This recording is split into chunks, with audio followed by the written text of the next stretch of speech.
So it's recording. So good evening, one and all. Our speaker has already joined with us, Professor Apurba Mukhopadhyay. Today, he will be speaking on, post-colonial India. The exact title of his talk is approaching post-colonial India in its 75th year. Ideas, images, and expectations. So as the convener, let me introduce the speaker and then I will introduce the topic.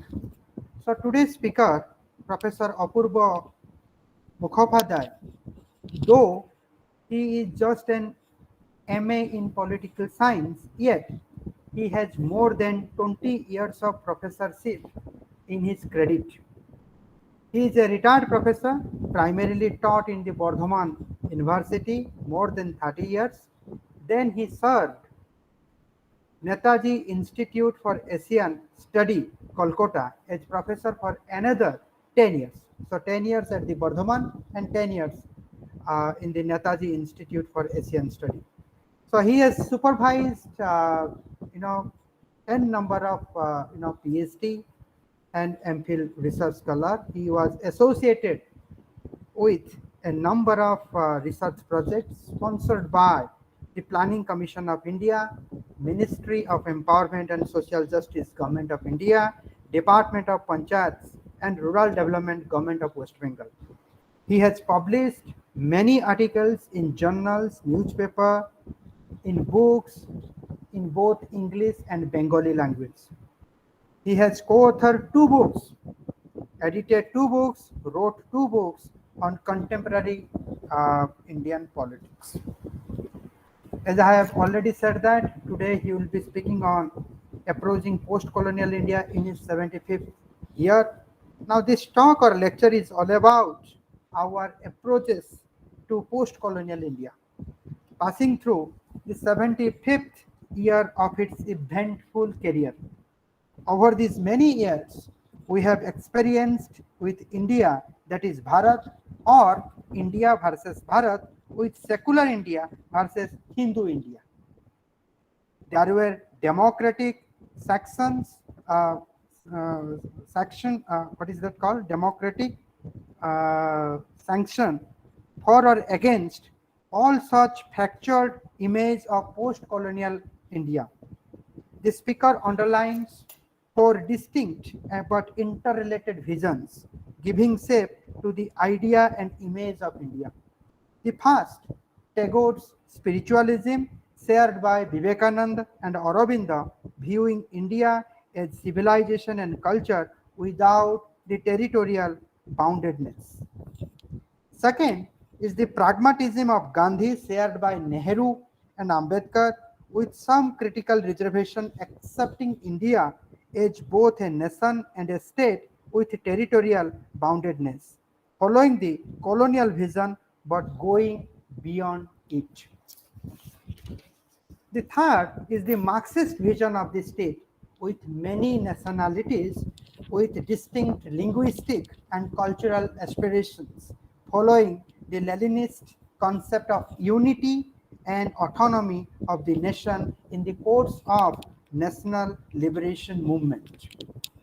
The fourth one is the vision of a Hindu Rashtra, following Savarkar, Golwalkar, and Sangh Parivar, presenting a complete merger between a strong centralized state and a homogenized and perfectly unified nation, Hindu, Hindi, and Hindustan.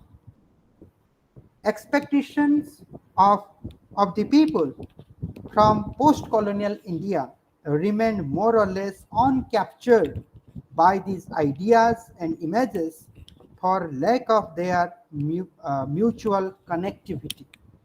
Popular imagination go unnoticed and unuttered as a consequence. Post-colonial democracy in India has a record of outstanding success and glaring failures. Both are to be subjected to popular consciousness, reflecting people's desire, aspiration vis-a-vis their state and nation or nations when in the pluricultural mosaic of India. So, what is important in this talk is these four visions of India, and today the speaker will try to connect these four visions and give us a sense how to approach the post-colonial India today. So with this introduction, now I welcome once again to Professor Mukhopadhyay. He can start his deliberation on this topic. Yes, Apurba sir, you can start right now.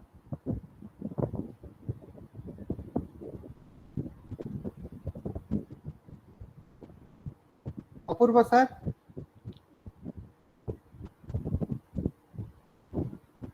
can anybody hear me?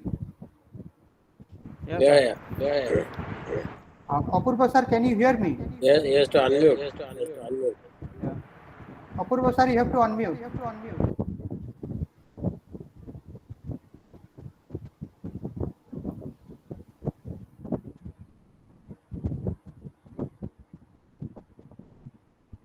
Apurba sir,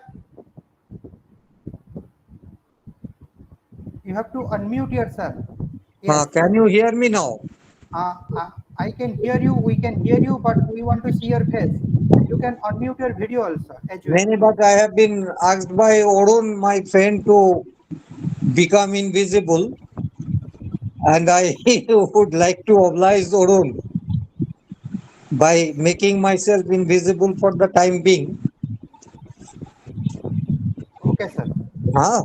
Uh-huh. But I will be very happy if I become audible, actually. That is more important. Okay, So I sir. presume that you can hear me. Yeah, we can hear you. Oh, then it is okay. It is okay. Uh, so I thank Professor Himanshu and also the other organizers, in fact, who took the trouble to organize this lecture session. I am indeed grateful to them, in fact, for organizing so many very important lecture sessions in which distinguished speakers, in fact, are making their presentations. I listened to a number of the lectures and benefited a lot from these discussions. These I should acknowledge at the very outset. Now, my own presentation, in fact, will be a bit unscholarly, and I must be apologizing for that. It will be both unscholarly and also perhaps a bit unromantic. I know that it is not in the fitness of things to become, devoid of any romance when we are celebrating the 75th anniversary of our independence. So for that, my apologies again. But I will in fact try to sort of present my understanding about the post-colonial Indian state and society, and also primarily I will be much more preoccupied with the problem of appreciating our own limitations in approaching post-colonial India. From my own personal experiences as a student of political science and also as a student of Indian politics, I find that the more I sort of try to grapple with Indian politics, I found that my ignorance about India was indeed amazing. It was, in fact, always quite short of understanding the way our own people, in fact, are shaping up their everyday life, how they are sort of trying to understand the political processes, which in fact were to a large extent their own making. They made in fact India what it is today. This is my first assumption. But they in fact are not sort of very adequately presented in our perception of an India. We often in fact sort of miss our own people while we are studying the process of their life, the way they are shaping political processes in India. So, in a sense, this appears to be a bit paradoxical. I will just try to sort of touch upon some of these paradoxes, and then, as Himanshu very rightly pointed out, I will try to present some of the diverse images of India that, in fact, came up from the visions of different schools of thought who, in fact, were trying to portray the vision of contemporary India. And finally, I will try to see how their, vision of an India, the way they in fact built up their respective images of India, sort of fit in to the expectations of our own people about what they in fact would have liked to have got from India in its post-colonial phase. Now, I will begin in fact by looking back into some of the developments. If I remember correctly, A.L. Basham's seminal book, The Wonder That Was India, that book actually came out in the year in which I was born. It was in the mid 1950s. So since then, I have grown up gazing at India, and after more than 65 years, my wonder has only grown further. Now, looking back in hindsight, my wonder grows more and more about the depth of my ignorance about India, its society, economy, polity, and culture. That made my approach to India not very romantic a la Basham, but perceptibly prosaic and anti-romantic and highly critical, not so much about ongoing socio-political realities that we have to grapple with, but about our very limited and half-hearted perception of the same. Let me elaborate. Now, what is our idea of India? The colonial rulers made use of it as a territorial expression to mark out the space that was made their happy hunting ground for imperialist expansion and aggression. Mind you, they had to leave out patches for other imperialist grazers like the French and the Portuguese. So Goa was not part of India, nor was Pondicherry, today's Puducherry, or for that matter, Chandannagar, which is now a part of West Bengal. Our post-coloniality induced us to gulp down these colonial imputation to India with two changes, as you all know. The non-British colonial possessions were incorporated into today's India by the successful intervention of the post-colonial state. Goa, Pondicherry, Chandannagar, they all in fact are happily part of India today, but they were not part of India at the time of our independence. Why I am sort of referring to this point, I will come to later on.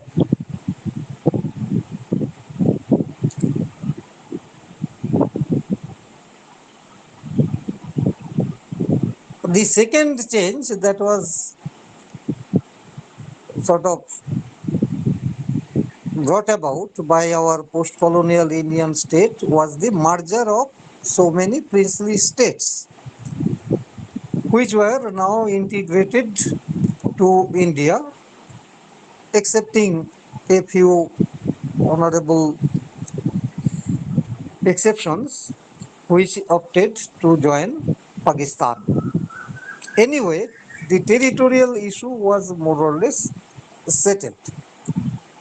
The geographical expression of India now got the better of all other pre-colonial indigenous expressions which had inspired the leaders and activists of our heroic freedom struggle. They in fact were not so much preoccupied with the question of borders, boundaries and territories. These were more or less colonial requirements which had to be introduced and which we had to assimilate to our post-colonial shaping of the Indian nation state. Now,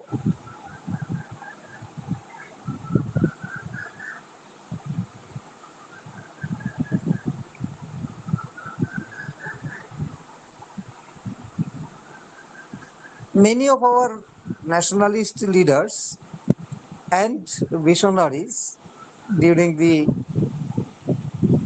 early and mid 20th century, in fact, did not have much ideas and little knowledge of borders, boundaries, and delimitations which were invented by the colonial rulers. The Constitution of India, while in making, had to make a small correction in its text as part of its half-hearted attempt at conceptual decolonization. Hence, the article India, that is Bharat, Article 1 of the Indian Constitution, you must all remember this, India, that is Bharat, shall be a union of states. I am referring to this mainly in order to show you that even the constitution makers, while framing the constitution of post-independence India, free India, could not put Bharat before India. The article did not read Bharat, that is India, shall be a union of states. This is our post-coloniality, which in fact I would like you to bear in mind. So we in fact were happy to write India, that is Bharat, as if Bharat in fact had a secondary status. India was the colonial invention and we readily accepted it. We had to introduce Bharat mainly because of the fact that it figured in our national anthem. If you remember, Janagono Mano Dinayako Jayohe, Bharat Bhagyo Vidhata. So how can Bharat figure in the national anthem of the country and still don't find a place in the text of the constitution? So this anomaly had to be resolved and therefore Bharat in fact had to be brought in as a secondary concept.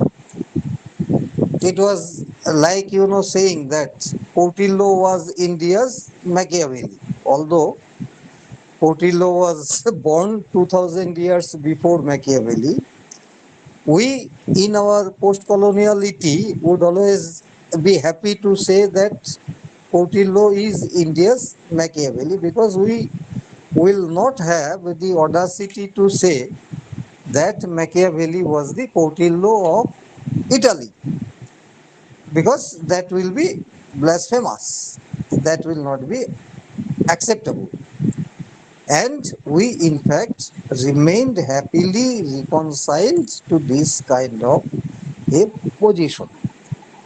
Now, I am in fact citing this mainly in order to underscored the fact that we could not raise our people, their expectations, their aspirations to a level where they could stand up on even terms with the erstwhile colonial masters. The master slave relationship was happily done away with when we claim that we have become a free, independent nation. But our freedom, insofar as the level of ideas and images are concerned, remained by and large very much shaped by coloniality that in fact happened to be a part of our earlier experiences. They did not leave us. I, in fact, would also like in this connection to make another reference apart from Bharat, which in fact had a long, history in our tradition. Indian society, in fact, lived with the idea of Bharat for thousands of years. But we could sort of leave aside Bharat when we were putting India to the forefront. Similarly, we had a very interesting sort of, experience with Hindustan. Now, when the concept of Hindustan, along with the language of Hindustani, was used both by Mahatma Gandhi and by Muhammad Iqbal, who later on, in fact, went poles apart. But up to a certain point of time, Iqbal could write, Sare jahan se acha ye Hindustan hamara. And by Hindustan, definitely Iqbal did not mean the land of the Hindus. He had a different vision of Hindustan in mind. As Gandhi had a different vision of Hindustan when he was making use of Hindustan and Hindustani, he wanted Hindustani to be a link language for pan-Indian communication, combining both Hindi and Urdu. It was not the image of Hindi, Hindu, Hindustan that we hear so much about today. I am citing this again to highlight the fact that both Iqbal and Gandhi had a totally different vision about Hindustan. That Hindustan, in fact, was in no way bound up with the religion of the Hindus. It had nothing to do with Hinduism.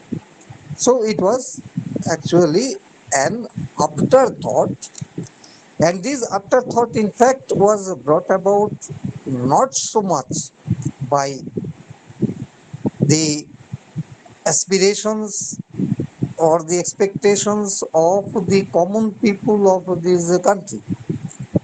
They would have happily shared the vision of Gandhi and Iqbal in conceiving of Hindustan, as they would have very much liked the idea of Bharat that was put across by Rabindranath when he was composing the national anthem of the country. So, some conceptual displacement, not due to a feat of absent mindedness, it was not an inadvertent lapse. I, in fact, would like to suggest that colonialism, in fact, had its impact, terrible impact on the minds of those very people who were trying to shape up modern India, as they in fact made it evident from the very framing of Article 1 of the Indian Constitution. That is my first point.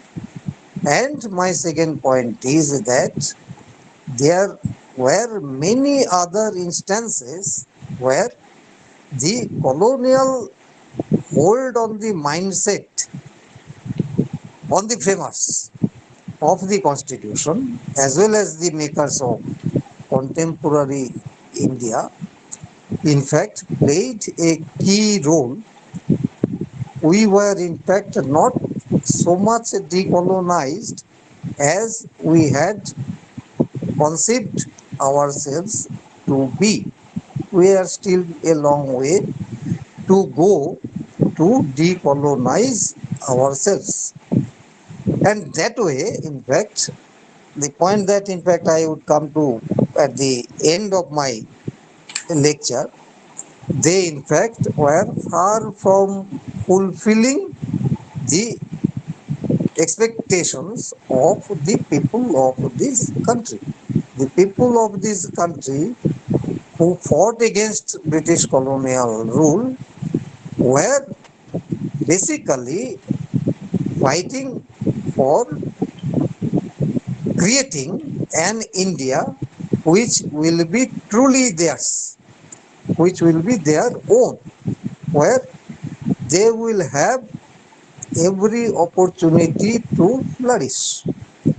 What they got, in fact, in return after independence was what I would, in fact, now like to say an India and not a Bharat or a Hindustan. So there were lots of distortions, there were lots of misperceptions for which we cannot blame our own people. Our people, in fact, were not to blame. The blame should be laid at the door of those very people who, in fact, were supposed to be the architect of post-colonial India.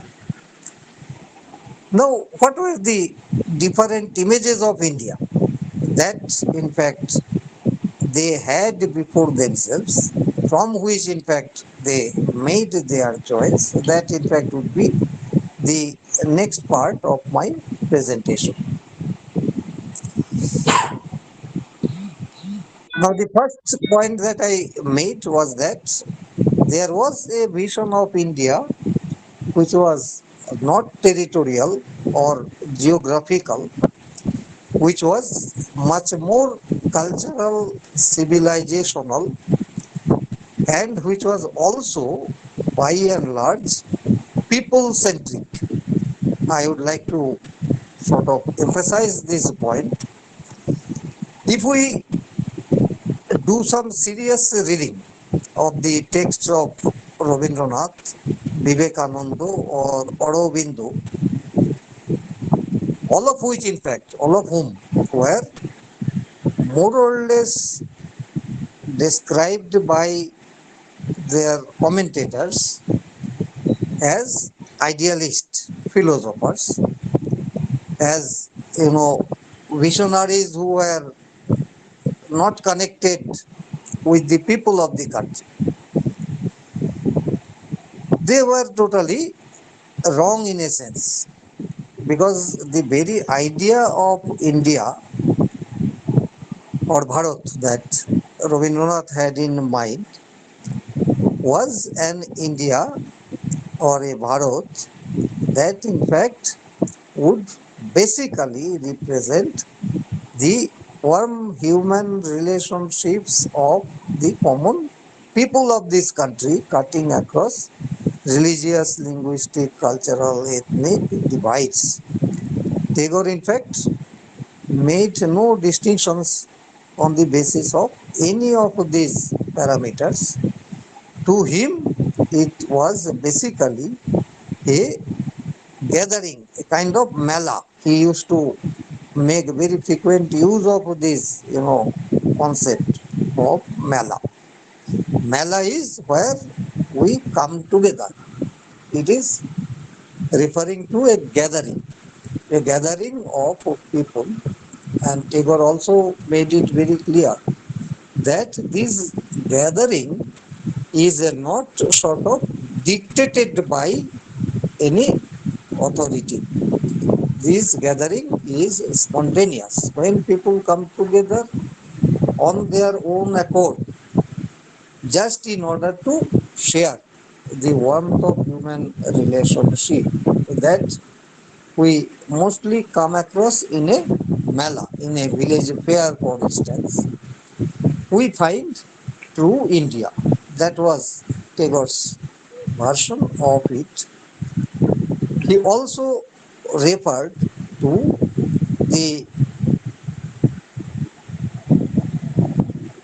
literary and cultural creations of many of those who, in fact, were organizing and leading the Bhakti movement.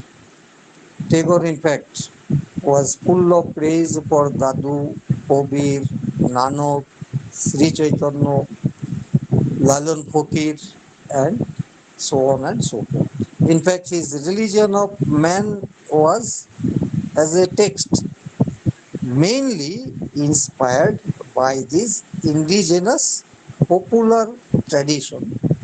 People's belief in the warmth of humanity, in the warmth of human relationship.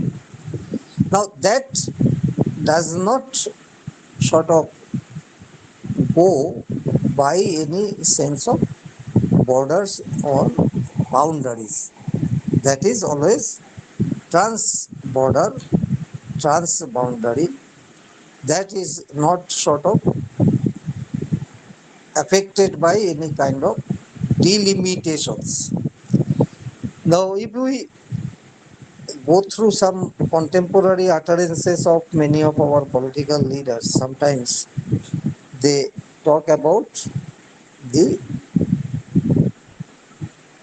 term Osmita, Telugu Osmita, Tamil Osmita, Odia Osmita, Kashmiri Osmita, which means that all these people have a very strong sense of their identity, which they would like to hold very dearly to them, without in any way sort of affecting the larger civilization, that is the Indian civilization as it existed at that point of time, at the time when Tagore was writing. And Tagore, in fact, would be mainly shocked when he will see that this spontaneity of the common people was getting distorted, was getting vitiated by various kinds of impositions. Primarily, most of such impositions came from the colonial rulers. They, as you know, even sort of brought in the communal award to us, which was their making. The policy of reservation, the way we see it today, all the distortions that in fact creep in to the way this policy is being propagated and implemented, to the satisfaction of none, not even those for whom these policies are meant. They also are not at all happy with the way this is being made use of by the rulers that be. It was the same during the colonial period. The reservation policy, in fact, was, the handiwork of MacDonald, the then British Prime Minister, who in 1932, in fact, picked up the text of the Pune Pact between Gandhi and Ambedkar and implemented it in such a manner, you will be surprised to know that the concept of untouchability was conspicuous by its absence from the text. Now, when I go back and read that text,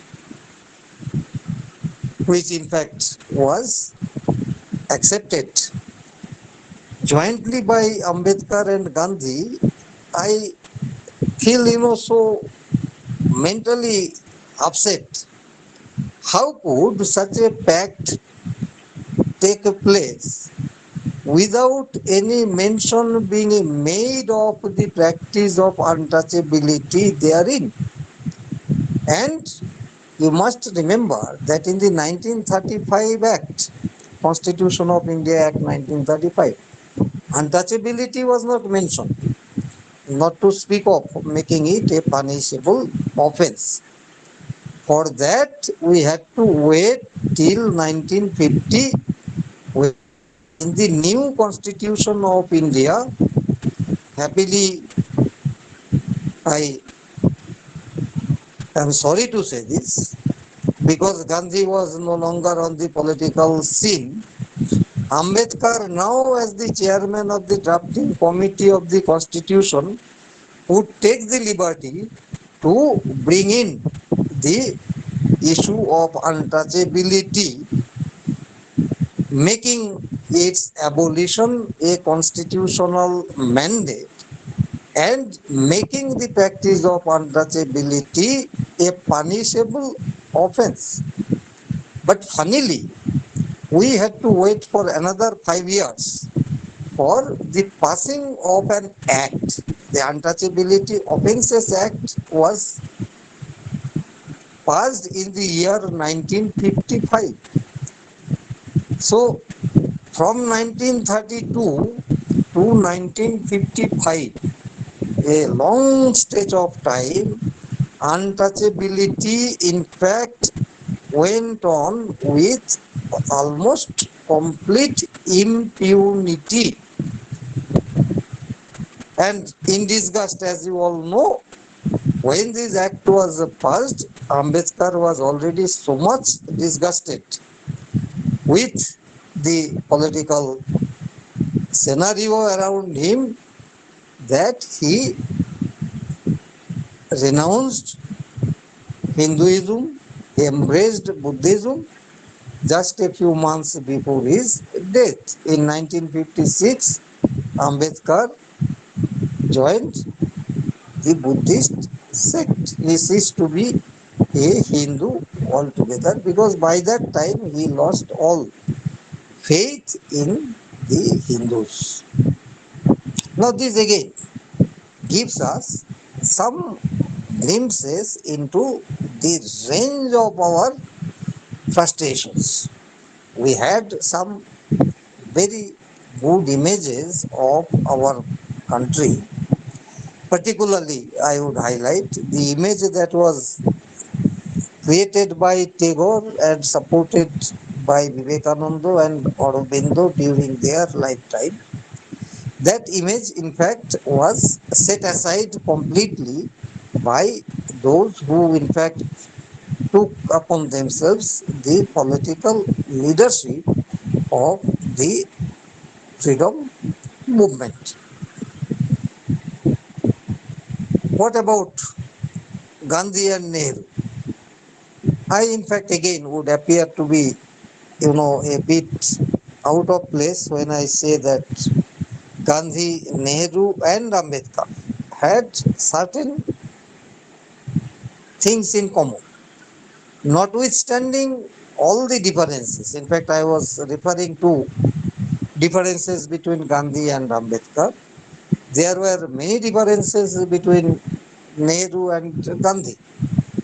But my hunch is that they were all more or less equally pragmatic in their vision of India.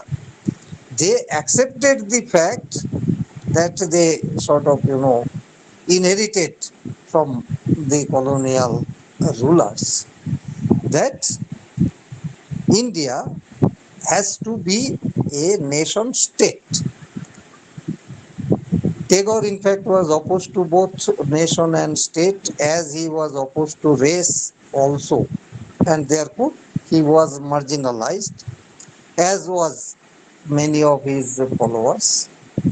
Gandhi, notwithstanding all his reservations about a strong state that he experienced during the colonial period, both in India and also in South Africa,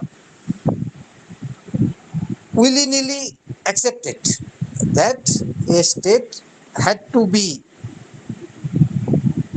in operation in India on attainment of independence, and the state has to have its, control and hold over the entire landmass that India after colonial rule would represent.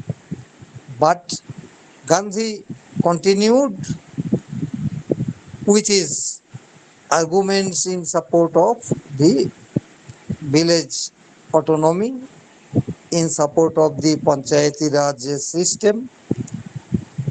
Ambedkar was deadly opposed to village autonomy because he considered the villages to be the ponds of all kinds of superstitions and obscurantist practices. Ambedkar was least reconciled to the idea of decentralization, giving autonomy to the village panchayats.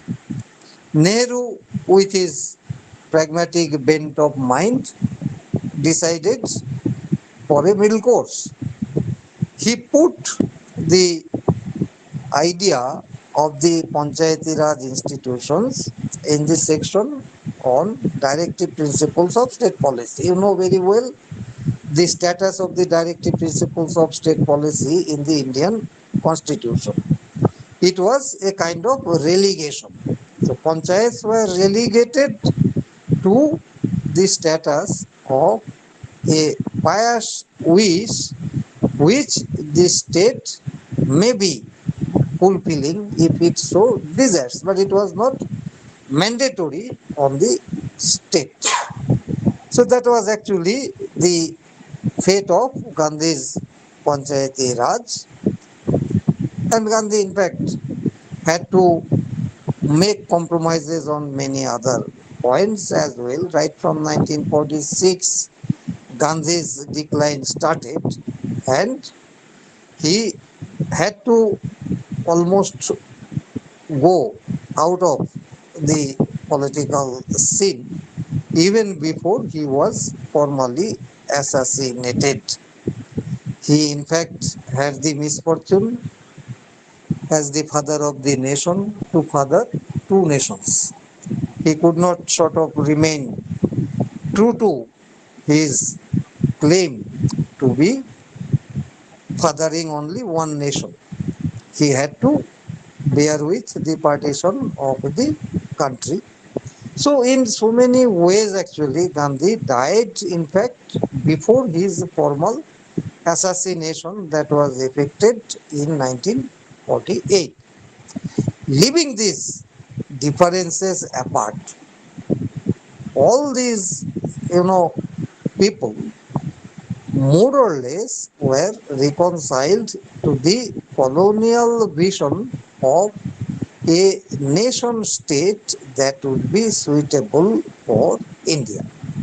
Now, what should be the position of the nation vis-a-vis the state, whether it would be one nation or many nations? These were questions which remained unanswered. I should not only say that these remained unanswered, I would also go one step further and say that these questions were simply not addressed. India, from the time that the constitution in fact came into being, when it became India, that is Bharat, as a union of states, had become also a nation state, although There were many nationalities which all were equally interested about retaining their autonomy, but they didn't know how much of autonomous space would be given to them given the overall parameters of the constitution, which would in fact sort of give a large chunk of power to the Indian state, not to the states, that is the provinces. The Indian state, in fact, was made overriding, all powerful, omnipotent in so many different ways. The states, in the sense of the provinces, in fact, again were relegated to a secondary status. This, in fact, we all know more or less as students of Indian politics and Indian constitution. I need not go into details of it. I would now sort of come to the third image about India that we gather from the Indian Marxists.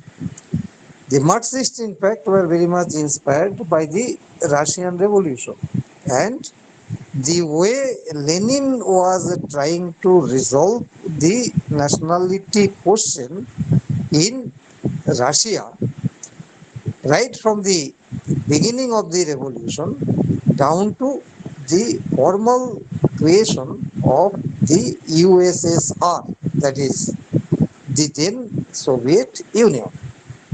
Lenin, in fact, did not take it as a very simple task.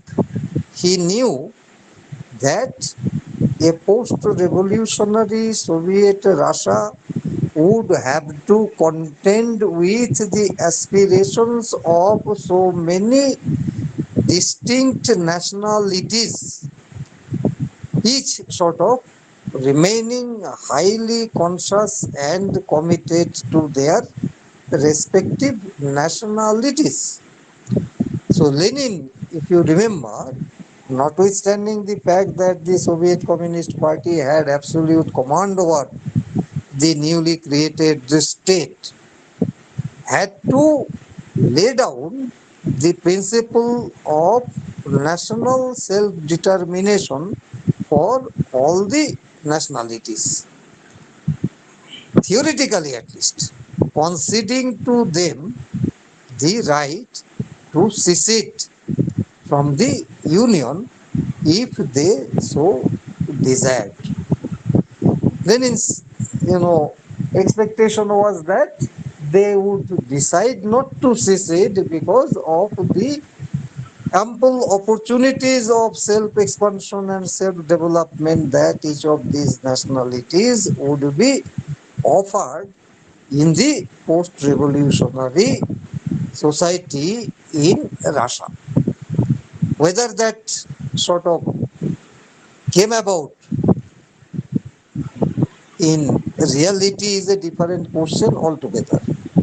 But as a matter of principle, we remember that Lenin, in fact, formulated the thesis on the national question, assigned to Stalin the task of writing a book on the national question, which Stalin had to do, where he defined a nation, and they had to at least continue by paying lip service to the Leninist formulation of the nationalities having the right to self-determination. Coming to our own country, the Indian communists, in fact, for quite some time persisted with this notion. They pointed out that in India there are so many different sort of nationalities.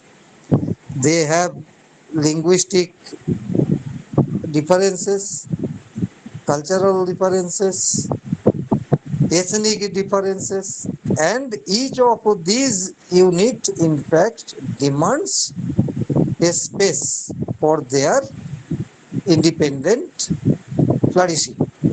This should be honored in post-colonial India.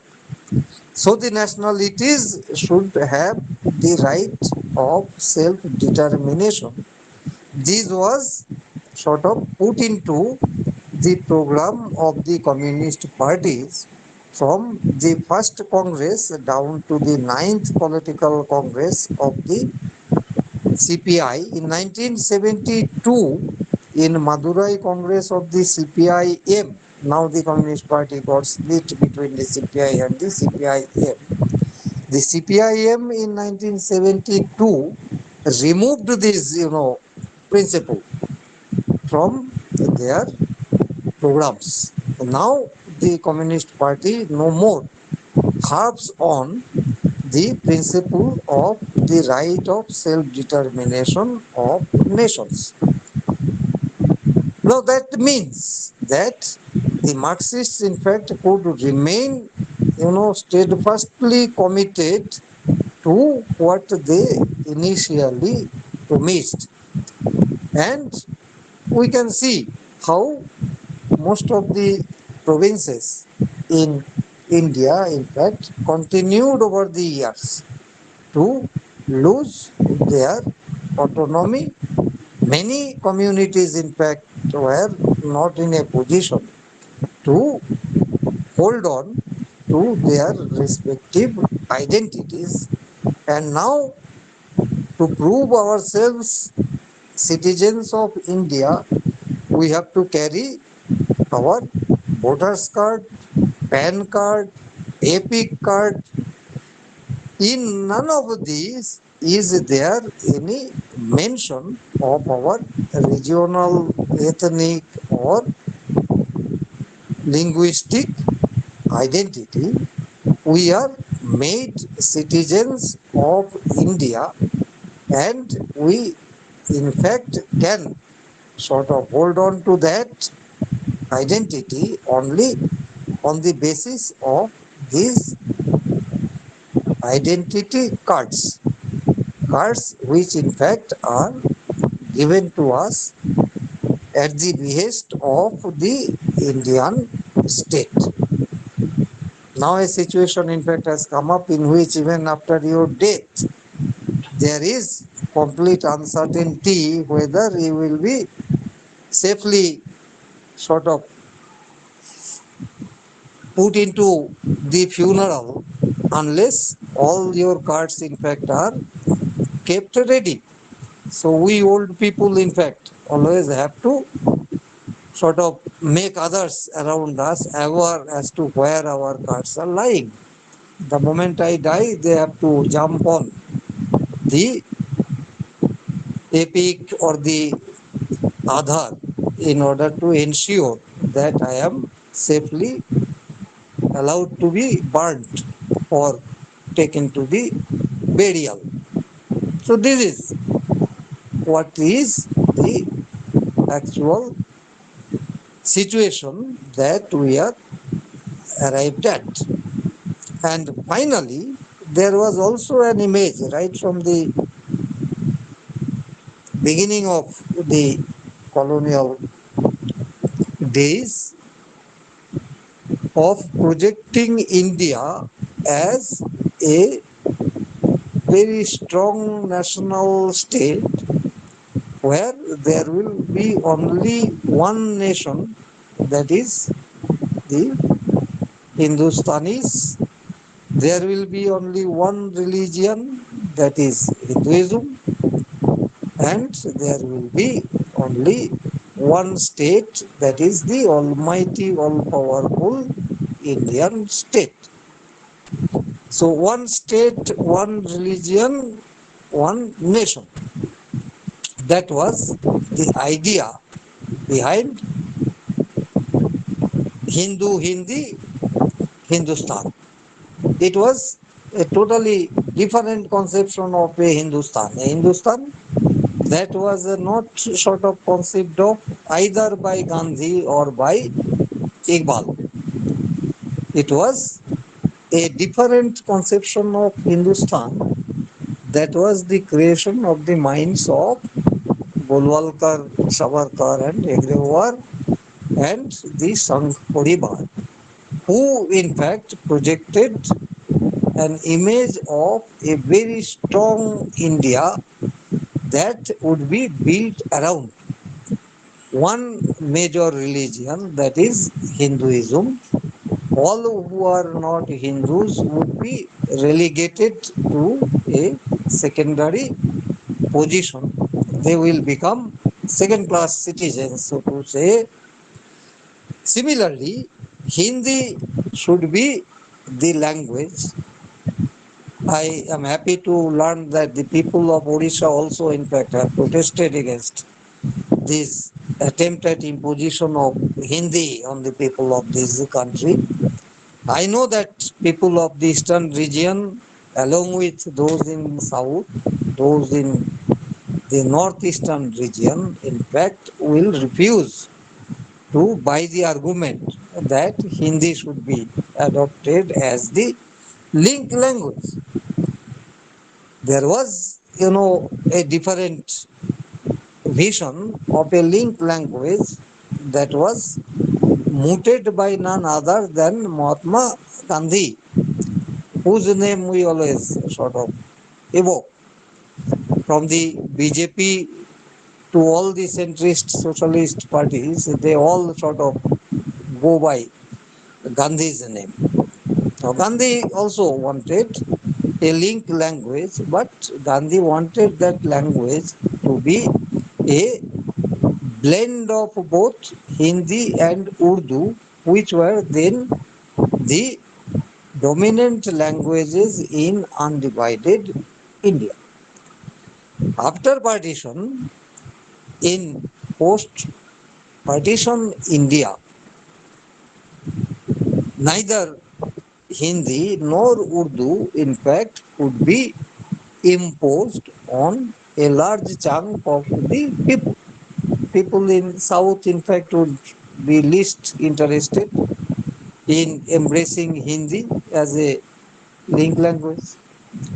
People in the eastern region, people of Odisha, people of Bengal, in fact, or people of Assam even, where the BJP is now the ruling party, are not going to readily accept these languages. This is where I, in fact, would like to show the disconnect between the managers of state power and the common people, who in fact were instrumental in bringing this multinational state into being, bravely fighting against colonial rule. Now, most of these, measures, most of these policies and programs adopted by the power that be, in fact, are not in any way satisfying the desires and aspirations of the people of the country. I am not going into the details of the problems of poverty, hunger, unemployment, blah, blah, blah, all of which, in fact, have virtually sort of made the lives of an overwhelming majority of people completely dehumanized in the Marxian sense of the term.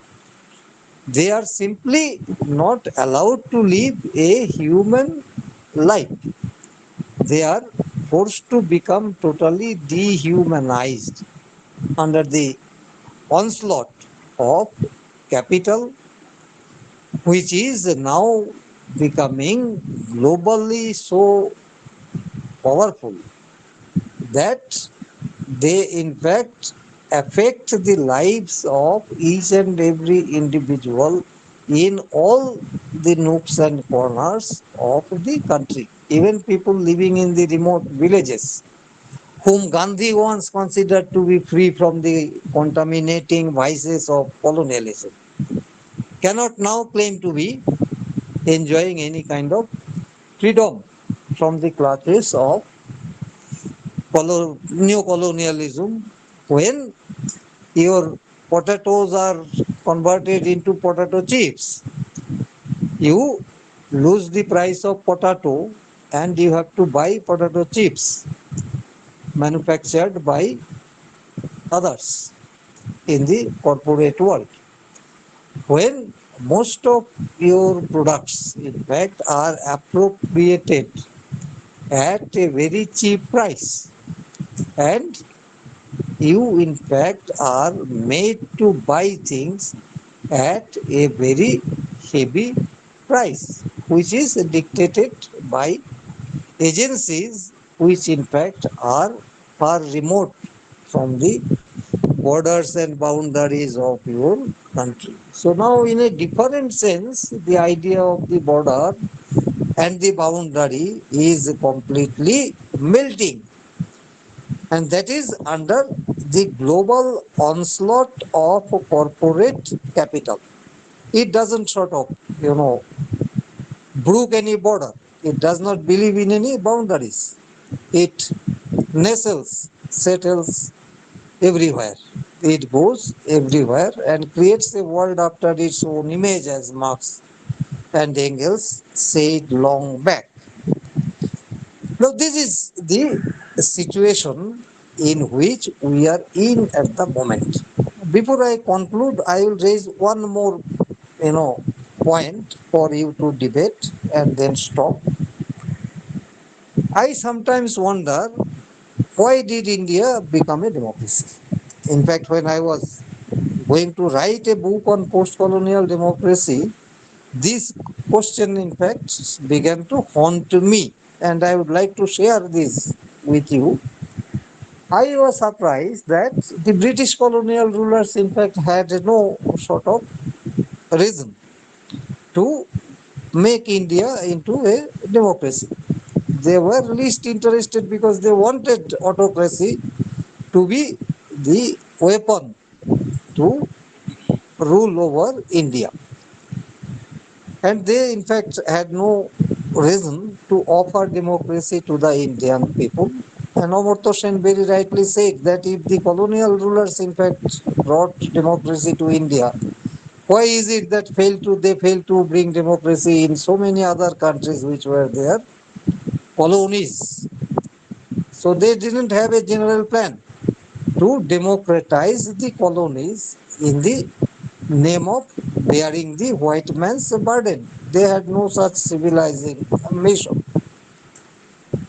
Our leaders, the leaders of our freedom movement, excepting a few honorable men and women, again, were not much sort of, enamored of democracy. I don't think that Nehru was primarily interested in democracy.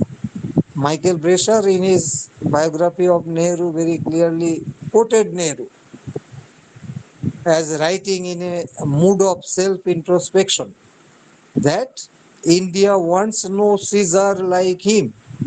Nehru, in fact, was contemplating himself to be a Caesar who would not sort of be very keen on listening to the views of others. He would, in fact, try to run roughshod over others. This was Nehru's own admission.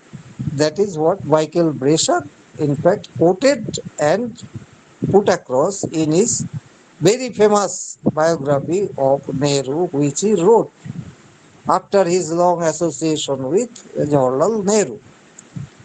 Gandhi, in fact, was compared during the 1930s with Hitler and Mussolini by many of his followers in the Indian National Congress. And we do not have records of Gandhi's raising his voice in protest. It was again left to none other than Rabindranath Tagore to protest against this tendency when he wrote his The Indian National Congress, a long article in Modern Review in 1938. Rabindranath pointed out that this is what is happening. because the Congress has already got a taste of power after the provincial governments came into being in 1937. They got a taste of power and now they were almost becoming mad. After power, they would like to retain power at any cost, and therefore they would not sort of pay heed to what the ordinary people, men and women in field and factories, in the villages or in the urban sprawls would want. They were least bothered. They were now drifting from any kind of democratic temperament. Their mindset was not democratic, nor was the votaries of the strong state, strong Hindu religious state had reasons to be very soft for democratic options. We, in fact, have reasons to understand. I don't want to elaborate. So, when all these people, right from the colonial rulers down to most of the leaders of our national movement, had no sort of, penchant for democracy, why did they make India into a democracy? Why could not they turn India into some sort of a political dictatorship? Why could not they bring into being a system of autocracy? Now, this is a question which, in fact, most of the scholars who, in fact, are doing excellent works on Indian politics ever raised, not to speak of answering. So, this, in fact, rattled me. I thought that this was a very pertinent question. And I was trying to get an answer to the question, and the answer that I, in fact, would tentatively be in a position to offer you is that democracy was basically the choice of the Indian people. It is the people of this country who, on the basis of their long civilizational experiences, found democracy to be the only form of government that would be suitable for the culture and civilization that India stands for. Here I find a kind of, linkage between the vision of Tagore and Vivekananda. Vivekananda said in 1897 that within the next 50 years, Shudra Raj would be established in India. And it was such a very interesting and exciting mathematical precision that just in course of 50 years, India became free. The so-called Shudra Raj, in fact, take off in India. 1897, Vivekananda said it. In 1947, we became independent. The Shudra Raj began its journey. This was very interesting. This was a prophetic, utterance made by Swamiji, and this he could do because of his very close connect with the people of this country. We often tend to forget the fact that Vivekananda traveled the whole of India for long 6 years, from 1886 to 1892, before he set sail for the United States to attend the Chicago Convention on Religion. Before that, he had this long experience. So it was on the basis of such experiences that he could say that a Shudra Raj would be possible in India, and the people of India made it sort of the only possible option for its society and culture. No other form of political rule would have been possible in India. In the past, whoever tried to sort of impose autocracy, arbitrary rule, had to face the wrath of the common people. They had to sort of give in to the pressure of the people. So the intelligent rulers, in fact, always made compromises. Look at Ashok and Akbar, the two most successful rulers in ancient and medieval India. I am not saying that they were democrats in the modern sense of the term. Far from that. But they knew that for India, a syncretic culture incorporating all sorts of dissenting voices is a must, is a necessity, not because they were sort of very, liberal, but because they were very practical. They knew that this is the only form of rule that would be best suited to the needs of this country. So I would conclude by saying that our rulers in post-colonial India had no other option than to opt for democracy, and that is why democracy came to be so deeply entrenched in India, so much so that it could happily pass through 75 years and gave us the opportunity to celebrate the 75th anniversary of our independence. So, with these words, I think I should conclude. I have already taken too much time, and some technical lapses also took some time. So, in the process, we got delayed. So, I think I would now leave room for some discussion if you have time to pursue. I So would like thank to have your comments, in fact. I am not in a position to answer the questions because I am not very competent to address all your questions. My knowledge and resources are extremely limited. I said at the very outset. I would, in fact, rather try to be benefited by your comments and suggestions. Please.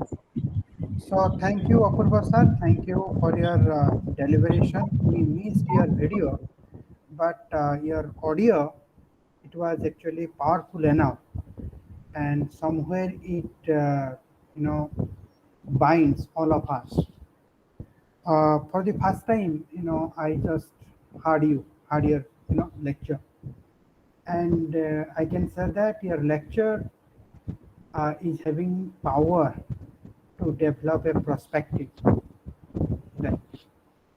So I think to comment on your lecture requires certain reading on post-colonial India, right? So we have two professors, Professor Arun Kumar Patnaik and Professor Vishnu Chaudhary. They are, quite experienced. Now I welcome both of them on this platform. First, let me start with Professor Patnaik.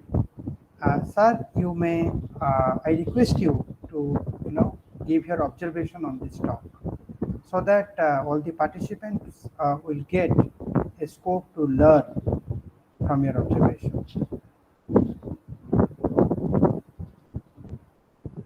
Patnaik sir, are you there?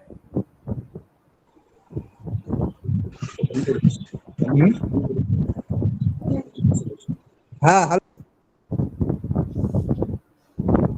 Patnaik sir, are you there? Okay, let me go back to Professor Vishnu Chaudhary. Vishnu sir, are you there?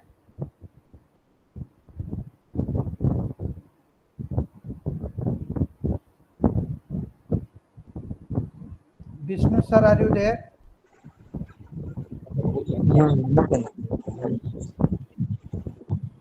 Okay, both are not responding. Maybe they will respond after a while. Let me go back to the questions asked in the chat box. Apurva sir, there are two questions that has been asked in the chat box. Now Brundavan is asking, how can we accommodate the much praised word Bharat in today's polluted politics of regionalism and communalism? What are the better ways to attain and sustain the historic word Bharat? Apurva sir, please respond to this question. Apurva sir, you unmute yourself. Uh, can you repeat the question, Okay, Himanshu? let me repeat. How can we accommodate the Uh, much praised word Bharat in today's polluted politics of regionalism and communalism? We are, what are the better ways to attain and sustain the historic word Bharat? no, I personally don't see any difficulty in pursuing the term Bharat, because when we, in fact, attend to our national anthem, we have to accept Bharat therein. No problem. In fact, there is no communalism, there is no animosity, there is no conflict of interest involved in using the term Bharat. I don't think that the term Bharat or the use of the term Bharat, in fact, will have any kind of a communalist tinge in it. It is Brindavan, absolutely secular and non communal. What is wrong in it? okay, Brindavan, are you satisfied with the answer or you can ask directly? Ah, Namaskar, sir. please. So, should I ask something directly, sir? Yeah, yeah, okay. Please, please. Uh, sir, sir, from your discussion, it is my personal feelings. Whether I am wrong or right, I cannot say. But I feel that there seems a gap between the word India and Bharat, because the word Bharat speaks something more as compared to the word India. I mean, I have learnt it from your discussion. I feel so. It is my personal feelings. Whether I am wrong or right, I cannot say. But I feel, the word Bharat has something, some historic meaning. It is a sensational, you can say, word, sensational word. India is the word India. I feel it is narrow as compared to the word Bharat, which has a broader meaning and which has mythological and historical significance. Sir, could you please throw light on it? Apurva sir, you can unmute and you can respond. Hello? Yes, we can hear you, sir. Ha. No, no, my, in fact, simple take on this question is that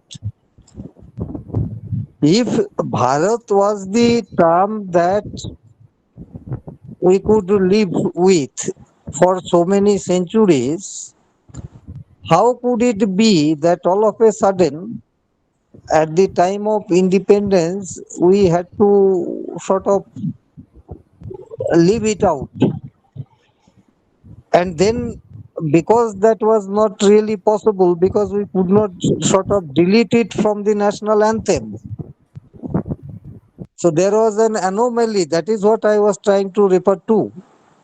That your constitution says India shall be a union of states, and your national anthem reads Janagana Mano Adhinayaka Jaya He Bharato Bhagyo Vidhata.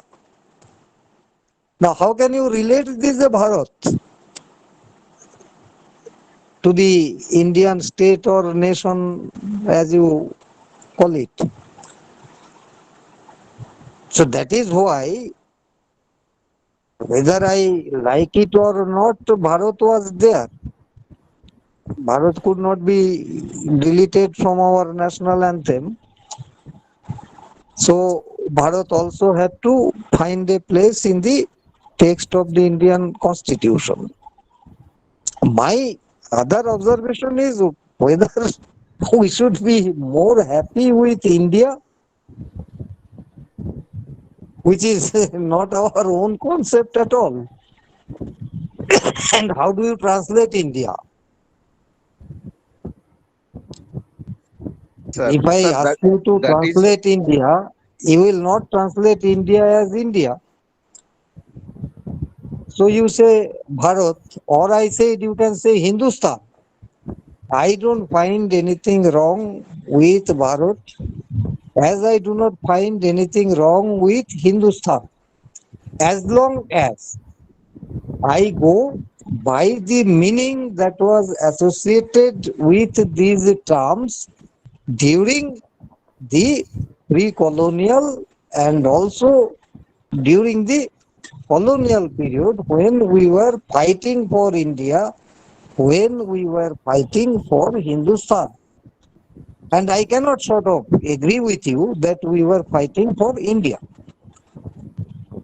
sir. After so That is many years, some British scholars, in fact, reminded us that we didn't have an India. They, in fact, offered us our India. Now we are perhaps not aware of this. This article, in fact, came out of all journals in New Left Review only. That was really surprising.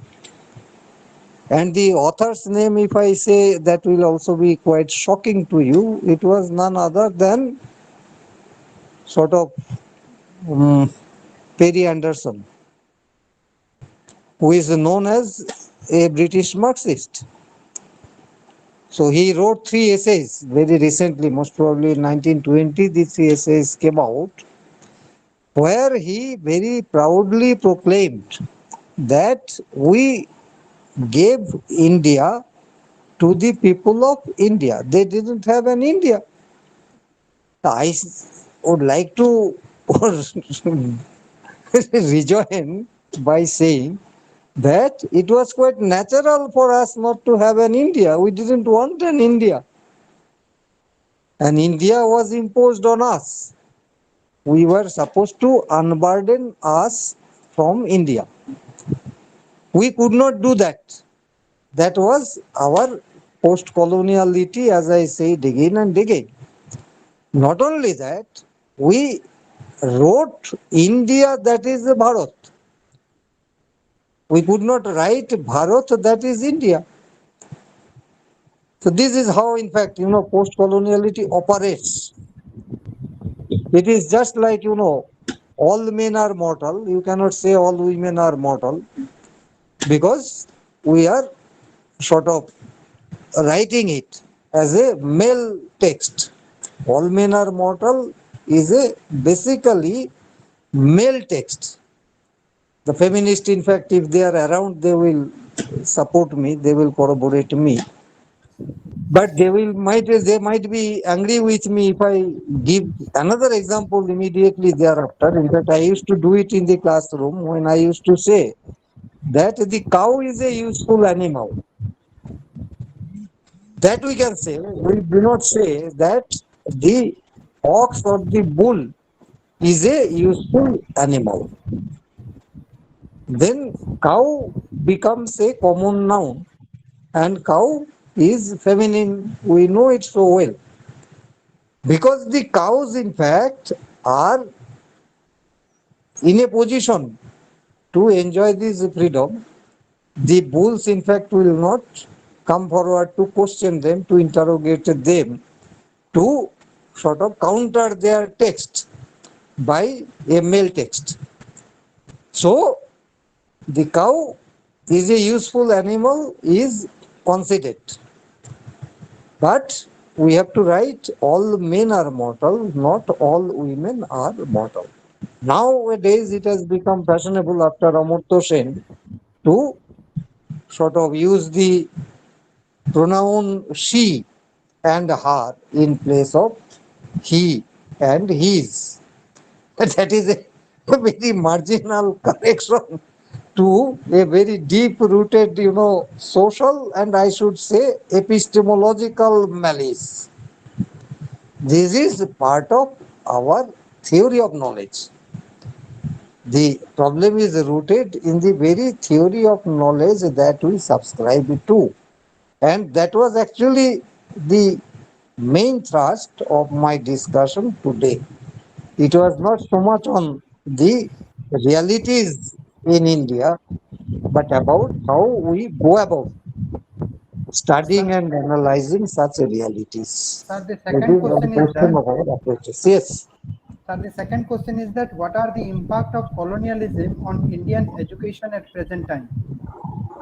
Impact of colonialism on. On Indian education at present time. Our education is highly suffused with colonial values. There is no sort of true opinion on this, we all know. The very fact that we have to, make use of an alien language. I cannot communicate with you in any language other than English. It would have been very ideal if I could speak in Bengali and you could immediately get the text in Odia. Now, technology has advanced to that extent. In the United Nations, all representatives can speak their mother tongue, and people, in fact, immediately get it translated into their tongue. When the Prime Minister of Bangladesh speaks Bengali, our Prime Minister hears it in Hindi. So there is no difficulty in it. So that is possible. But in India, we never sort of thought of it very seriously, nor did we make any attempt to create a link language, borrowing concepts, words, sort of proverbs from different languages, trying to see if some sort of a mixed language could be created. Either way, the problem could be solved. Mere sort of imposition of Hindi as the only alternative. Maybe now that we are so much addicted to, Hindi films, we are so much given over to Bollywood. Everybody knows Hindi. Even the people of South, in fact, knows Hindi because they are watching so many Hindi films. But that is not the way to learn a language, in fact. After all, if you even sort of think of Hindi, Hindi also as a language demands a certain amount of respect.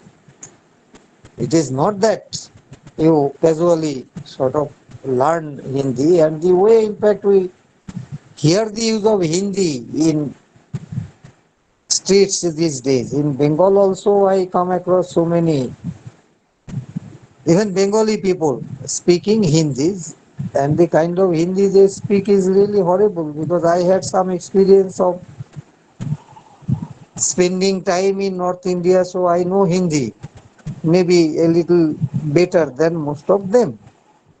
But when I speak Hindi, I try to give some respectability to the language. As when I would like to speak Odia, I would, of course, give some respectability to the language. I can follow Odia and I can also speak a little bit of Odia, but I don't think that that should be the practice. I have to be very careful about the sentiment that is associated with the language. Language represents the sentiment of a people. That is why it is so important in the construction of nationality. And that is why the autonomy of the nationality is crucially linked to the honor and dignity of the language. There were many battles fought by the people of this country in different parts for the autonomy of the language. We in fact have long history of that.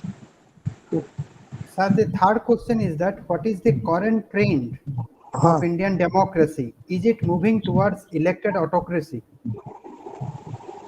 this is a question which I think should be better answered by you yourself. Why do you want me to sort of? I sufficiently made my position clear. Yes. And I said that at no point of time the rulers of post-colonial state in India, I am not sort of, blaming any particular political party or holding brief for any political party. Irrespective of all those who came to rule India, I tried to argue that the Indian state that was created after independence, that I call the post-colonial state, was not primarily interested in democracy anyway. And we in fact came across a series of instances of violation of democratic rights of the people, not specific to this particular regime only. I don't in fact believe in this kind of a line of argument. Even before, democracy was very much threatened and endangered. We have instances of that. And now you know that the Sedition Act still continues. It was the 1861 Police Act that sort of brought it into being. We are continuing with that. Now, after so many years, the Supreme Court asked the present government how far relevant it is in today's context. The act that put Mahatma Gandhi behind bars, should that be sort of considered a very suitable act for the people of free India?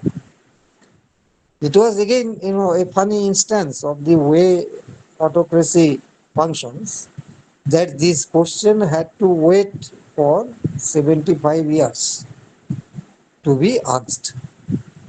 And immediately the present regime opted for time to look over it and come up with a decision. But what will happen to the UAPA?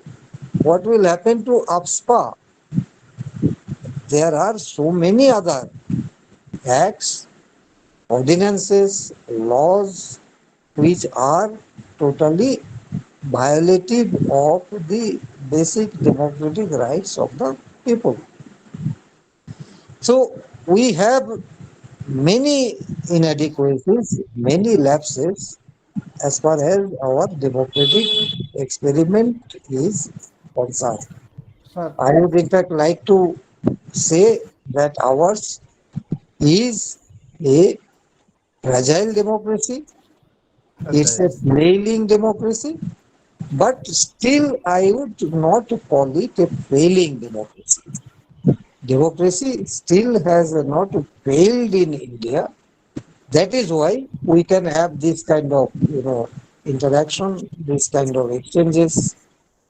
We can still at least enjoy a modicum of freedom that many of our neighboring people are denied. So this much should be considered, but Sir, thank nothing you. more than that. Sir, thank you very much. I think you have answered the questions. I think I cannot see I further have questions. exhausted myself. Yes, sir. I have exhausted myself. Now I leave it to you. Yes, yes, yes, sir. Sir, Arun sir and Vishnu sir, are you both there?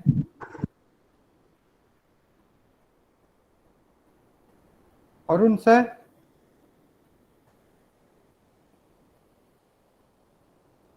Okay, they are not responding. So we are at the last part of this academic event. Now I, request Kumudini, the PG first semester student of Sambalpur University. I request her to provide vote of thanks. Kumudini, are you there? Yes, sir. Am I audible, sir? Yeah, you are audible. Okay. A very good evening, one and all.